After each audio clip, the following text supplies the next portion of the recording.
Okay. Escape sequence या फिर हम लोग इसको बैक स्लैश सीक्वेंस भी बोलते हैं सी प्रोग्रामिंग लैंग्वेज में।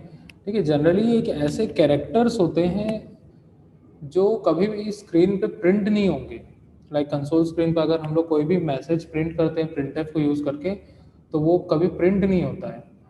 ठीक है, लेकिन हम लोग जब इसको लिखते हैं बैक स्लैश के साथ, इस कैरेक्टर को हम लोग जब लिखते हैं तो अपना इफेक्ट दिखाता है। जैसे कि हम लोग ने स्लैश एन का यूज़ किया, हर प्रोग्राम में हम लोग स्लैश एन का यूज़ करते हैं। स्लैश एन जैसे ही हम लोग लगाते हैं तो एक न्यू लाइन ऐड हो जाती है। मीन्स हमारा जो भी उसके बाद जो भी वर्ड्स वगैरह लिखे रहते हैं, सेंटेंस रहता है, वो नेक्स्ट लाइन पे आ जाता है। ठीक है, तो जनरली स्लैश एन हम लोग यूज़ करते हैं न्यू लाइन के लिए। तो वैसे ही बहुत सारे एस्केप सीक्वेंस हमारे पास अवेलेबल होते हैं, तो हम लोग इसको देखते हैं अभी डिटेल में। An escape sequence in C language is a sequence of character that does not represents itself when used inside string, literals और कैरेक्टर्स। ठीक है, तो एस्केप सीक्वेंस क्या होते हैं, कैसे कैरेक्टर्स होते हैं जो अपने आप को रिप्रेजेंट नहीं करते हैं। ठीक है, रिप्रेजेंट करना मीन्स अपने आप को प्रिंट नहीं करेंगे कभी भी, लेकिन वो अपना इफेक्ट दिखाते हैं। ठीक है, वो अपना इफेक्ट दिखाएंगे, और हमेशा इसको हम लोग किस कहाँ पे लिखेंगे, स्ट्रिंग में लिखेंगे, डबल कोट्स के अंदर हम लोग हमेशा लिखते हैं इसको। ठीक है, और हमेशा यहाँ पे बैक स्लैश लगाया जाता है। ठीक है, it is compose of two और more characters starting with back slash. For example slash N represents new line. Back slash के साथ में हम लोग इसको यूज़ करते हैं। तो यहाँ पे देखते हैं हम लोग कुछ एस्केप सीक्वेंस यहाँ पे दिए हुए हैं। सबसे फर्स्ट एस्केप सीक्वेंस है यहाँ पे back slash A. Back slash A का मतलब होता है अलार्म और बीप। ठीक है, अगर बैक स्लैश ए हम लोग प्रिंटफ के अंदर में लिखेंगे तो हम लोग के कंप्यूटर में एक छोटा सा स्पीकर होता है। ठीक है, जो जैसे बीप का साउंड देता है हम लोग को।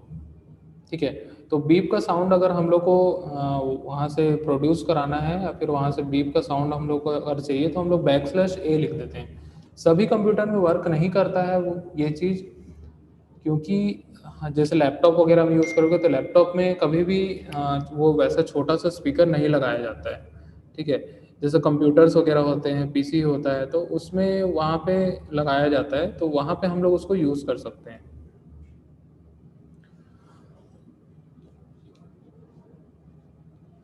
ओके, नेक्स्ट आता है स्लैश बी। स्लैश बी का मतलब होता है बैक स्पेस। ठीक है, बैक स्पेस जो हमारा की रहता है कीबोर्ड में, सेम वैसा ही काम करता है बैक स्लैश बी। ठीक है, ये भी बैक स्पेस का काम करता है। मीन्स अगर कोई भी कैरेक्टर है उसके बाद हम लोग एक स्पेस दे दिए और हम लोग लगा दिए स्लैश बी, तो क्या करेगा वो स्पेस को हटा के एक कैरेक्टर पीछे ले जाएगा। ठीक है, कर्सर को। नेक्स्ट आता है स्लैश एफ। इसका मतलब होता है फॉर्म फीड। ठीक है, फॉर्म फीड मतलब क्या होता है कि जैसे कि कुछ फॉर्म्स हम लोग बनाते हैं, मीन्स अगर हम लोग कोई कुछ वैल्यूज़ का एंटर कर रहे हैं, ठीक है, तो उस टाइप से वहाँ पे अगर कोई भी हम लोग को चीज़ें इनपुट लेनी है तो उसके लिए यूज़ करते हैं। जनरली स्लैश एफ का कभी भी यूज़ नहीं किया जाता है, कभी भी यूज़ नहीं किया जाता है। नेक्स्ट आता है बहुत जाना पहचाना हमारा slash N, back slash N, जिसका मतलब होता है न्यू लाइन। ठीक है, इसको बताने की तो ज़रूरत नहीं है, स्लैश एन सभी लोग जानते हैं कि स्लैश एन लगाने से न्यू लाइन ऐड हो जाता है। देन उसके बाद आता है स्लैश आर। इसका मतलब होता है कैरिएज रिटर्न। ठीक है, कैरिएज रिटर्न मतलब क्या होता है कि कुछ कुछ वैल्यूज़ होती है, जैसे फंक्शंस में हम लोग यूज़ करते हैं, या फिर जब हम लोग आउटपुट देते हैं या फिर इनपुट देते हैं, तो कुछ वहाँ से वैल्यूज़ वो रिटर्न करता है।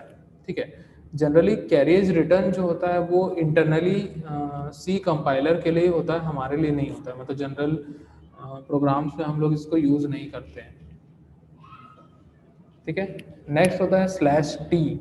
इसका मतलब होता है टैब। वन टैब का स्पेस ऐड करता है, जैसे कि slash N new line add करता है, वैसे ही स्लैश टी क्या करता है, वन टैब का स्पेस ऐड करता है। वन टैब का स्पेस ऐड करेगा, जैसे कि मान लो कर्सर यहाँ पे अभी ब्लिंक कर रहा है, मैं एक टैब का स्पेस देता हूँ यहाँ पे। ठीक है, जैसे मान लो मैं यहाँ पे ये मेरा कर्सर ब्लिंक कर रहा है यहाँ पे, ठीक है। मैंने यहाँ पे लिखा ABC, कर्सर मेरा ब्लिंक कर रहा है, 1 टैब का स्पेस चाहिए मुझे। तो मैंने एक टैब का बटन जो होता है हमारे कीबोर्ड में उसको मैंने दबाया और इतना ही स्पेस वहाँ पे ऐड कर देगा। उसके बाद कोई भी कंटेंट हम लोग लिख सकते हैं, ठीक है। फिर 1 टैब स्पेस, ऐसे /T अगर लगाएंगे तो 1 टैब का स्पेस ऐड हो जाता है, ठीक है। नेक्स्ट आता है यहाँ पे \V। \V का मतलब होता है वर्टिकल टैब, ये हॉरिजॉन्टल टैब है। /T मतलब होता है हॉरिजॉन्टल टैब, ठीक है। मतलब ऐसे वो एक टैब का स्पेस देगा। अगर हम लोग को वर्टिकल टैब चाहिए, मतलब यहाँ से ये फर्स्ट लाइन है, इससे 1 टैब का स्पेस चाहिए, ठीक है। मतलब इतना स्पेस, मतलब 2 लाइन का स्पेस होता है जनरली। फिर उसके बाद यहाँ पे हम लोग कोई भी चीज़ें ले सकते हैं। तो /V से क्या होगा, 1 टैब का स्पेस मिलेगा वर्टिकली, मतलब खड़े में,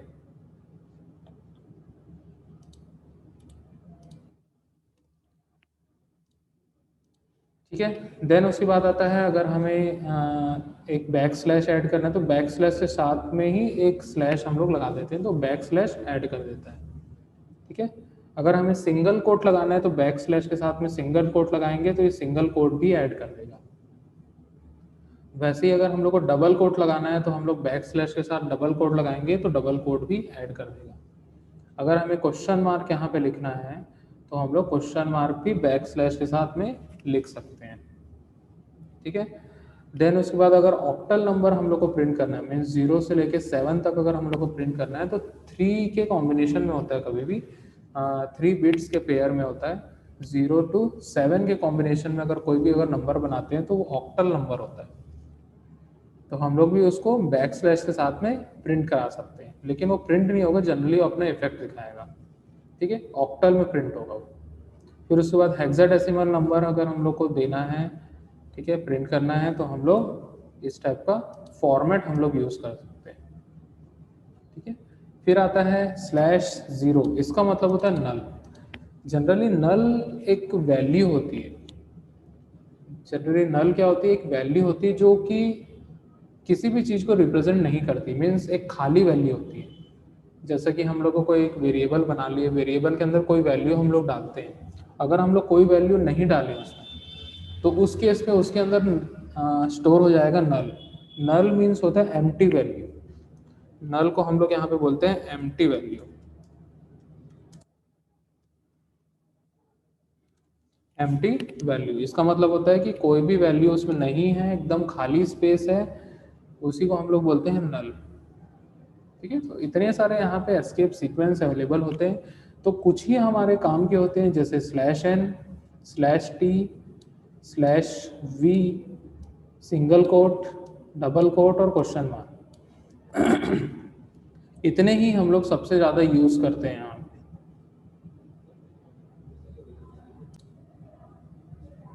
के। फाइल में चलते हैं हम लोग यहाँ पे और करते हैं न्यू फाइल, और मैं दबाता हूँ F5, ठीक है। तो यहाँ पे एक हम लोग छोटा सा प्रोग्राम बना के देखते हैं एस्केप सीक्वेंस के लिए। मैं लिखता हूँ राइट ए प्रोग्राम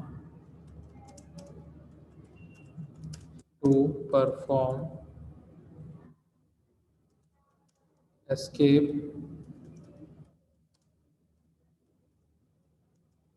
सीक्वेंस, ठीक है। मैं यहाँ पे लिखता हूँ #include stdio.h #include conio.h, फिर उसके बाद लिखता हूँ void main,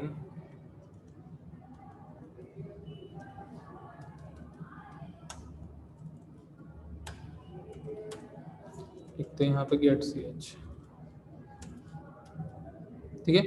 यहाँ पे मुझे कुछ भी देने की ज़रूरत नहीं है, मैं डायरेक्ट यहाँ पे printf लिखता हूँ, ठीक है। कोई वेरिएबल्स वगैरह लेने की यहाँ पे ज़रूरत नहीं है, मैं डायरेक्ट printf लिखता हूँ। printf के अंदर मैं यहाँ पे सबसे पहले /a में लगाता हूँ, ठीक है, \a, ठीक है।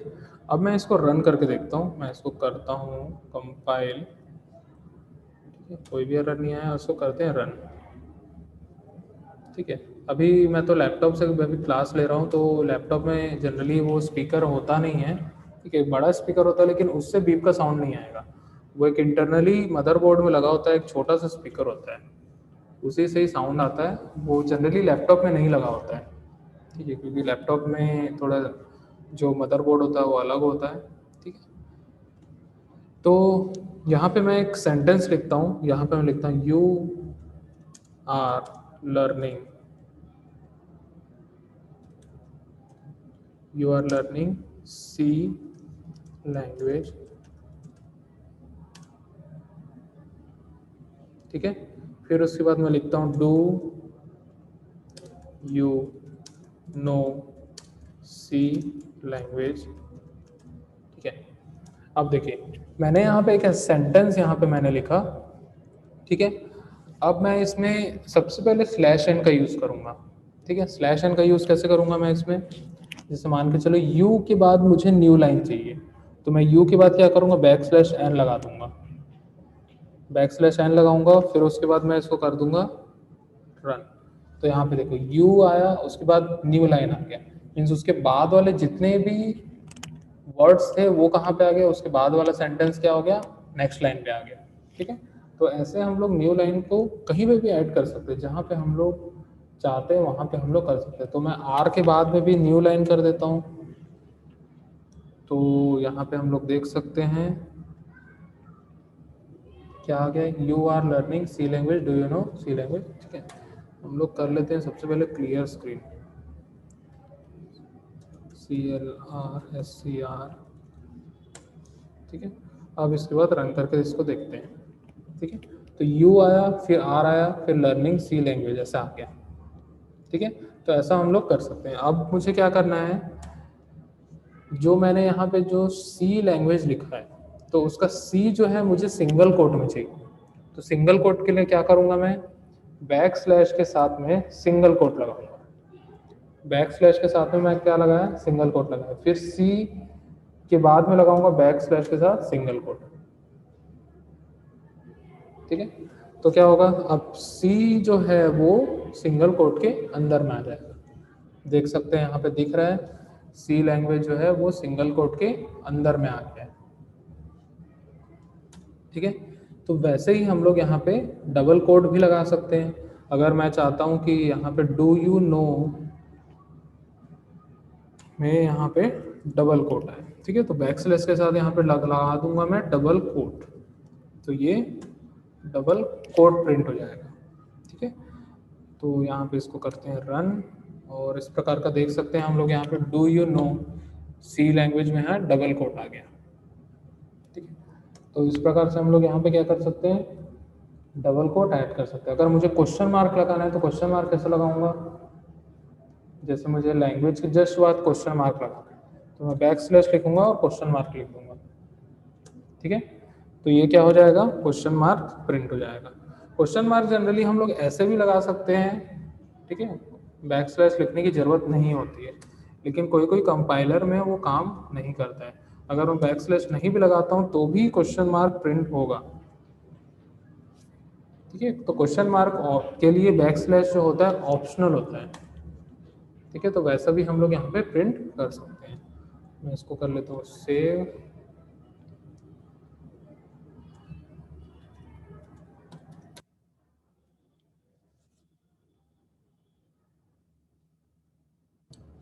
ठीक है। एस्केप सीक्वेंस क्या होते हैं, जनरली वो भी एक स्ट्रिंग होते हैं, ठीक है। स्ट्रिंग मीन्स जो डबल कोट्स के अंदर में लिखे जाते हैं, ठीक है, लेकिन वो प्रिंट ना होके अपना इफेक्ट दिखाता है, ठीक है, अपना प्रभाव छोड़ता है वहाँ पे कि उसको लिखने से क्या होता है वहाँ, ठीक है। तो ये था एस्केप सीक्वेंस, ठीक है। ASCII code, the full form of ASCII code is the American standard code for information interchange, ठीक है। जनरली जो यहाँ पे एक कोड बनाया गया वो इंटरनेशनल स्टैंडर्ड है, ठीक है, American standard code for information interchange. दुनिया में जितने भी कंप्यूटर्स बने हैं आज के डेट में, ठीक है, या फिर पहले जब से कंप्यूटर का जन्म हुआ है तब से उसमें कोई ना कोई इनपुट दिया जाता है, तभी वो कोई ना कोई हम लोग को आउटपुट देता है, ठीक है। तो अब दुनिया में लगभग 200 कंट्रीज़ है, 200 देश है, ठीक है। सब देश में इनपुट्स अलग अलग होते हैं, सबके लैंग्वेज अलग अलग होते हैं। कोई चाइनीज़ बोलता है, कोई जापानीज़ बोलता है, कोई स्पेनिश बोलता है, कोई हिंदी बोलता है, कोई इंग्लिश बोलता है, ठीक है। अलग अलग टाइप के लैंग्वेजेस होते हैं। तो उन लोग सभी लोग क्या करते हैं, अपने अपने लैंग्वेज में उस कंप्यूटर को चलाना चाहते थे। लेकिन अगर मान के चलो कोई कंप्यूटर अमेरिका में बना है तो वो इंग्लिश लैंग्वेज जानते हैं, वहाँ पे इंग्लिश लैंग्वेज पढ़ते हैं, तो हम लोग क्या करेंगे, अपने हिसाब से डिज़ाइन करेंगे। ठीक है, इंडिया में हिंदी जानते हैं तो हिंदी में डिज़ाइन करेंगे। अब इंडिया में अलग अलग लैंग्वेजेस है, बंगाली है, पंजाबी है, मराठी है, गुजराती है, ठीक है, छत्तीसगढ़ी, बहुत सारे लैंग्वेजेस हैं यहाँ पे। तो अब कंप्यूटर तो अलग अलग लैंग्वेज में नहीं बना सकते ना, ठीक है, उसके प्रोग्राम्स को अलग अलग लैंग्वेज में नहीं बना सकते। तो उस केस में क्या किया गया कि उसको एक ग्लोबलाइज कर दिया गया। ग्लोबलाइज करना मीन्स एक कमेटी का गठन किया गया जिसके थ्रू वहाँ पे एक स्टैंडर्ड बनाया गया। ठीक है, कंप्यूटर के अंदर हर चीज़ जो हम लोग यूज़ करते हैं सब के सब एक स्टैंडर्ड से ही बनाया जाता है। ठीक है, जो भी हम लोग यहाँ पे कोड के रूप में अगर हम लोग लिखें, कोई इनपुट लें या आउटपुट डिस्प्ले करें, या फिर जो स्क्रीन साइज हो, कीबोर्ड हो, माउस हो, सब के सब स्टैंडर्ड फॉर्म में ही होते हैं। ठीक है, दुनिया के किसी भी कोने में चल जाओ, माउस जो रहेगा वो इसी प्रकार का ही माउस दिखेगा। कीबोर्ड जो होगा वो भी कीबोर्ड भी सेम दिखेगा, स्क्रीन जो होगी स्क्रीन भी सेम दिखेगा। ठीक है, उसके अंदर के हार्डवेयर जो होंगे वो भी सेम रहेंगे। मीन्स जो ये कंप्यूटर हम लोग यूज़ कर रहे हैं या फिर लैपटॉप हम लोग यूज़ कर रहे हैं वो दुनिया के हर कोने में सेम रहता है, कोई भी अलग अलग नहीं होता है। हाँ, भले ही कॉन्फ़िगरेशन उसका अलग होगा, किसी के अंदर रैम ज़्यादा होगा, किसी के अंदर हार्ड डिस्क ज़्यादा होगा, ठीक है, स्क्रीन डिस्प्ले टाइप चेंज होगा, लेकिन ये एक स्टैंडर्ड से ही उसको बनाया जाता है। ठीक है, तो जनरली आस्की कोड क्या होता है, जितने भी हम लोग कैरेक्टर्स को इनपुट लेते हैं तो हर एक कैरेक्टर के लिए वहाँ पे एक नंबर डिफाइन किया जाता है। ठीक है, हर कैरेक्टर के लिए एक नंबर होता है।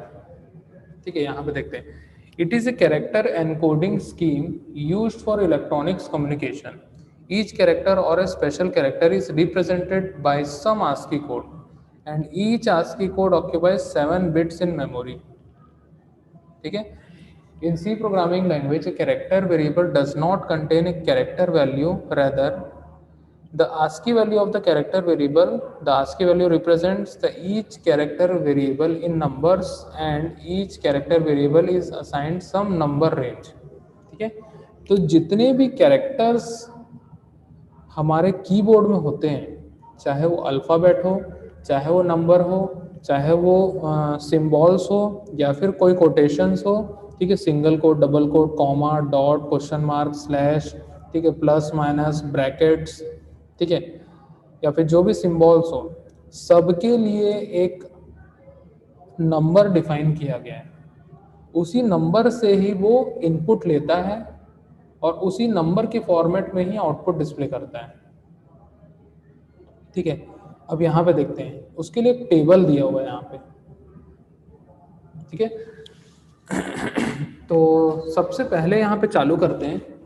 ठीक है, हम लोग हेक्साडेसिमल ऑक्टल में बात नहीं करेंगे, हम लोग सिर्फ और सिर्फ डेसिमल नंबर सिस्टम की बात करेंगे। ठीक है, तो यहाँ पे सबसे पहले यहाँ पे देखते हैं हम लोग इस कैर में सबसे पहले लिखा हुआ है स्पेस। कैर में सबसे पहला लिखा हुआ है स्पेस। ठीक है, तो स्पेस इसका डेसिमल में अगर देखें तो 32 वैल्यू है। वैल्यू क्या है इसकी? 32। ये फिक्स होगी, स्पेस के लिए वैल्यू 32 फिक्स होगी। हमेशा डेसिमल नंबर सिस्टम पे ही हम लोग कंप्यूटर को ऑपरेट करते हैं। ठीक है, अगर मैंने कीबोर्ड से स्पेस दबाया, इसका मतलब क्या होगा कि वैल्यू 32 इनपुट जा रही है। वैल्यू 32 अगर इनपुट जाती है कीबोर्ड से, तो इसका मतलब उसने स्पेस का बटन दबाया है। ठीक है, वैसे ही यहाँ पे एक्सक्लेमेशन है, उसकी वैल्यू होगी 33। डबल कोट है उसकी वैल्यू होगी 34, ठीक है। हैश है, हैश के लिए 35 होगी, डॉलर है के लिए 36 होगी, परसेंट के लिए 37 होगी। ऐसे ही हर कैरेक्टर के लिए एक नंबर डिफाइन किया गया, ठीक है। तो यहाँ पे जो हम लोग देख रहे हैं, ठीक है, ये जो डेसिमल में है, डेसिमल नंबर सिस्टम है और एक कैरेक्टर है, ठीक है। जैसे ये m% है, m% के लिए वैल्यू 38 डिफाइन की गई है। तो वैसे ही हर एक कैरेक्टर के लिए, कैरेक्टर मीन्स जो भी चीज़ हम लोग इनपुट देते हैं सारे कैरेक्टर्स होते हैं, ठीक है। जैसे ब्रैकेट्स है, एस्ट्रिक है, फिर उसके बाद प्लस है, single coat, minus, dot, slash, ठीक है। फिर 0 से लेके 9 तक, ठीक है। अगर 0 कैरेक्टर की अगर हम लोग बात करें तो उसकी वैल्यू होती है 48, ठीक है। 9 की अगर बात करें तो 9 का होता है 57, ठीक है। तो 0 से लेके 9, ठीक है। फिर उसके बाद आता है colon, semi colon, less than, equal to, greater than, question mark, ठीक है। फिर आ जाता है एट द रेट, ठीक है। तो इस टाइप के सिम्बॉल्स होते हैं। फिर उसके बाद अगर हम लोग अल्फ़ाबेट्स की बात करें तो कैपिटल अल्फ़ाबेट, कैपिटल अल्फ़ाबेट जो होता है 65 से स्टार्ट होता है। मतलब अगर कैपिटल ए की अगर हम लोग बात करें तो उसकी वैल्यू होती है 65, ठीक है। 65 से लेके 90 तक जाती है वैल्यू, प्लस 26 अगर हम लोग इससे कर दें तो हम लोग को मिलेगी वैल्यू 90। तो कैपिटल जेड की वैल्यू होती है 90, ठीक है। ये सब सीक्वेंस होता है 65, 66, 67, 68, 69, 70, ठीक है, पूरा 90 तक, ठीक है। फिर उसके बाद आता है square bracket, opening square bracket, back slash, ठीक है। उसके बाद क्लोजिंग स्क्वायर ब्रैकेट, ठीक है, पावर का सिंबल, अंडरस्कोर और इस टाइप का साइन, ठीक है। फिर आ जाता है स्मॉल में, ठीक है। स्मॉल अल्फ़ाबेट्स और कैपिटल अल्फ़ाबेट्स अलग अलग होते हैं। स्मॉल अल्फ़ाबेट्स जो होते हैं वो 97 से स्टार्ट होते हैं, 97 से कहाँ तक जाएंगे, 122 तक जाते हैं, ठीक है, यहाँ तक। फिर उसके बाद कर्ली ब्रेसेस, फिर उसके बाद ये बिटवाइज और फिर उसके बाद क्लोजिंग कर्ली ब्रेसेस और टिल्ड साइन, ठीक है।